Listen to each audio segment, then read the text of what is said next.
The Walter Johnson Cluster, champions of the universe in AP World History, home to Montgomery County's 2006 Agnes Meyer Award winner and Maryland's 2005 Math Teacher of the Year, home to Fulbright winning principals, incubator of community superintendents.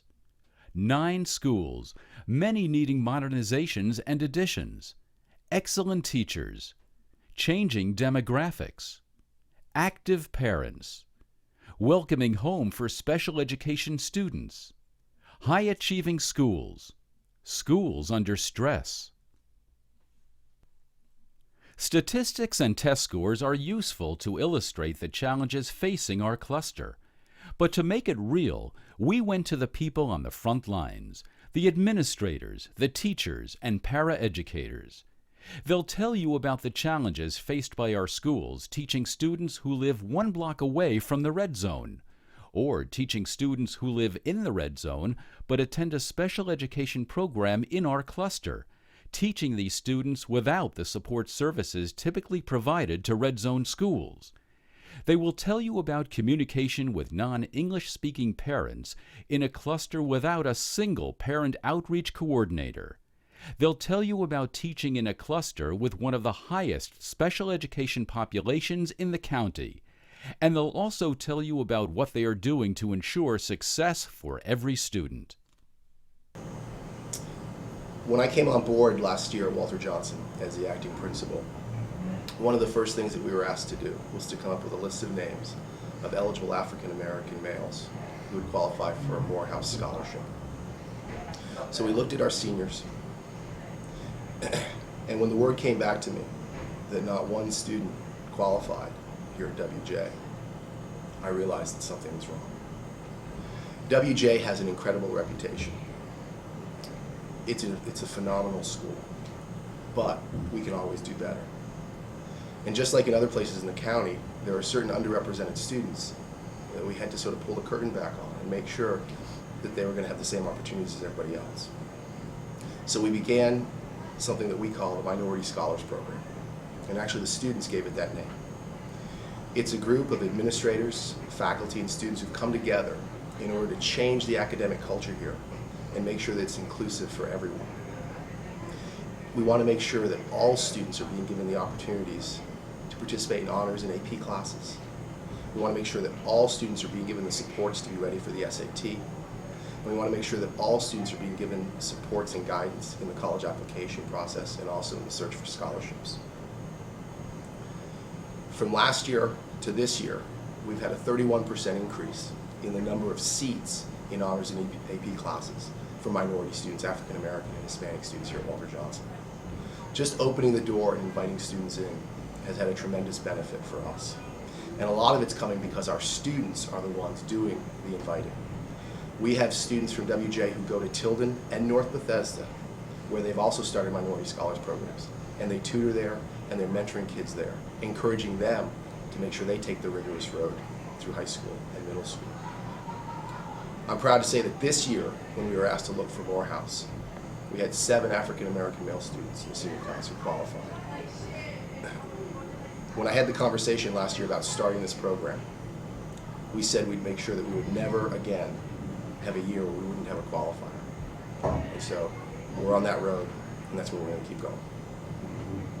Our cluster is home to special education students from across the county. Over 1/3 of the county's secondary learning center students attend school in the Walter Johnson cluster. Point 1 would be that we have an extremely large special education population here at Walter Johnson High School, and that necessitates staffing. And by staffing, I mean a continuum. We need to have staffers that work with small groups, self-contained. We need to have staffers that work as co-teachers with mainstream students, for example, in HSA classes, biology, NSL government, English 10, and other subjects such as that. Algebra 1 would be another one. We have to have co-teaching in there when there's a large special ed population who are mainstreamed in those classes. And then for others, such as our students who are almost all mainstream, they still need consultation. People who can consult on a regular basis for those teachers so that those students get the services they need. Another area of need is that we used to have a psychologist who was on board here full-time. Now she's split among 3 schools, so we need a psychologist here full-time. As you can imagine, we have every year more and more diversity at Walter Johnson High School in terms of student backgrounds and student needs. Another reason we need a psychologist here to deal with some of the problems that we can anticipate that are going to be arising over the next few years.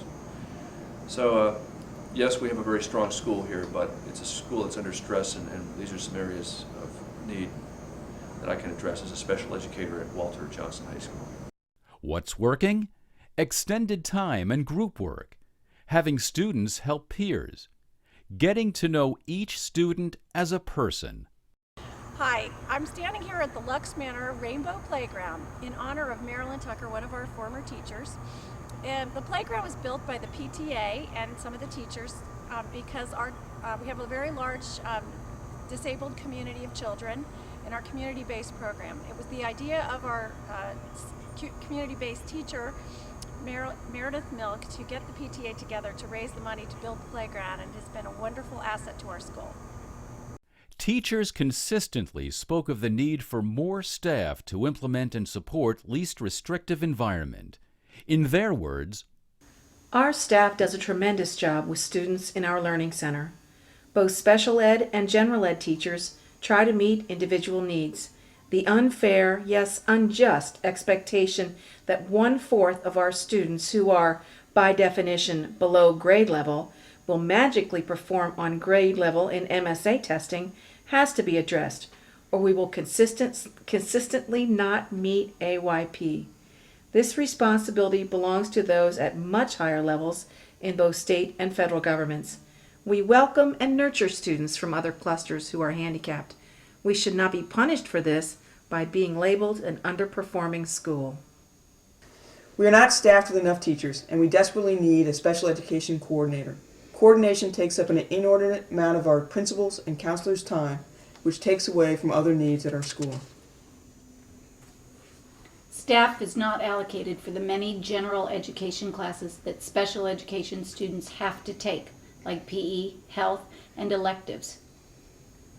The program is great, but more aides are needed for inclusion classes because it's impossible to have 30 kids, 7 with special needs, and no aid. The resource teacher is pulled in too many directions. There are too many students and too many classrooms for scheduling. In the classes where our special education students are currently mainstreamed, class sizes are not a problem. However, we could mainstream many more children if we had lower class sizes in academic classes.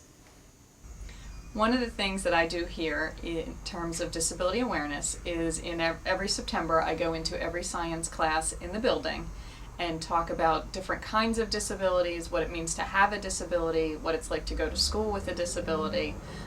The students get to talk about what they know about different disabilities, and then we talk about some specifics in terms of the students that we have in our building and what they need to be successful. We talk about the fact that some disabilities are much more recognized by what a student may look like as opposed to some disabilities that are more hidden, and how students need to be understanding about all students. We emphasize that all students come here to learn and should be given that opportunity.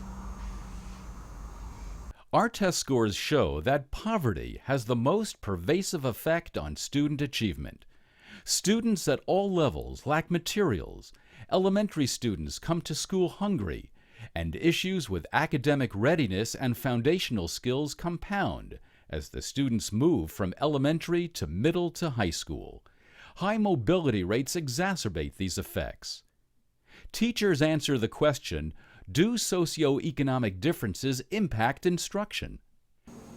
Our school is very diverse socioeconomically, with some kids living in million-dollar homes and some in apartments. We have children coming to school unfed, underclothed for the weather, and of course not having materials. We have students whose parents are college professors and students whose parents aren't literate in their native tongue. I don't think that money makes that big a difference if parents have the time to push students. Some students receive little support at home. They have weak vocabulary, have not been read to, and not expected to sit and follow directions. Students who come unfed, unbathed, with not enough sleep are not mentally ready to begin the day of learning. Many children are not prepared for more academic kindergarten. They lack social skills, preschool experience, foundational skills, letters, numbers, scissor skills, self-care skills, and cannot follow routines. It is often difficult to teach when students come unprepared physically, tired, unkempt, late arrivals, and academically, lack of computer and curriculum knowledge. I believe Lux Manor does an excellent job at trying to give our lower socioeconomic students the materials as well as extra interventions they need. But this does not make up for poor attendance and background home deprivation. Some students are way behind in basic reading skills. Some consistently show up without paper, pens, or pencils. Some do not have enough structure and/or support at home to get homework done. These kids invariably fall behind, and it is very challenging to keep on top of them. The arrival of a new student mid-semester is disruptive because of the effort that must be expended at the expense of the other students to try to get the new student integrated into class. I have a brand new student and this is February. She speaks only Spanish. I need now to ensure that she is being supported while the other multiple leveled kids prepare for MSA. My weakest students have been in many elementary schools. They have gaps in instruction. It takes a few weeks to learn where these children are academically. Once they've made some progress, they move. The Spark Tutoring Program has been serving Kensington Parkwood students 2 evenings a week for 11 years, and now is open 2 more nights for North Bethesda students. Spark is located in the Kengar neighborhood, where most of Kensington Parkwood students receiving free and reduced lunches live. A great part of its success is the close cooperation between Spark and teachers, who refer students and keep work folders up to date. Several of our schools have many ESOL students. Some schools have large numbers of Asian students, including the Wild Geese, highlighted in the Washington Post last year. Wild Geese are Korean families where the mother and children temporarily locate to the States so the children can be educated here. The fathers remain in Korea. Some schools have large numbers of U.S.-born Hispanic students who enter school in kindergarten, as well as many students recently arrived from Latin America.